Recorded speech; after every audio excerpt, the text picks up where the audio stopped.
Hello and welcome. I come again with a new topic.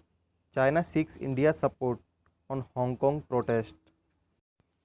China has showed the support and understanding of India and other countries for its controversial decision to impose a new national security law on Hong Kong, saying the new legislation is aimed at containing the secessionist forces in the former British colony who have posed a grave threat to the country's national security and sovereignty. In an apparent move to blunt any international backlash, China has sent demarches to India and several other countries explaining the reason for the new draft legislation with the reminder that upholding national security in Hong Kong special administrative region is purely China's internal affair and no foreign country may interfere in this matter. China on Friday introduced the draft of a controversial national security law in Hong Kong in its parliament to tighten Beijing's control over the former British colony in what could be the biggest blow to the territory's autonomy and personal freedoms since 1997 when it came under Chinese rule. Hong Kong is a special administrative region of China.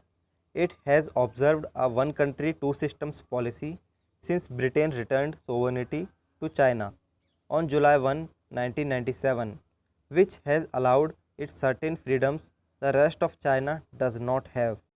Your country maintains close economic and trade cooperation as well as people to people exchanges with Hong Kong.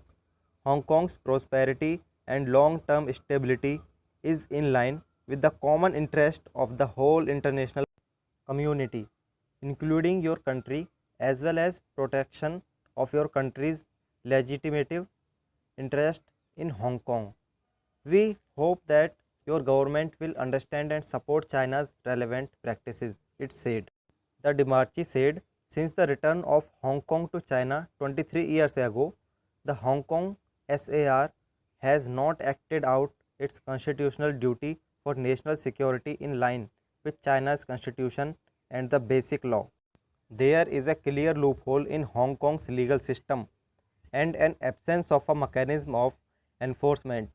The opposition in Hong Kong have long colluded with external forces to carry out acts of secession, subversion, infiltration and destruction against the Chinese mainland, it said. The turbulence over the amendment bill in Hong Kong last June has greatly undermined the SAR's rule of law and stability and battered its economy and people's livelihoods, it said, referring to the agitation by millions of local residents since last year demanding more autonomy and less interference from China.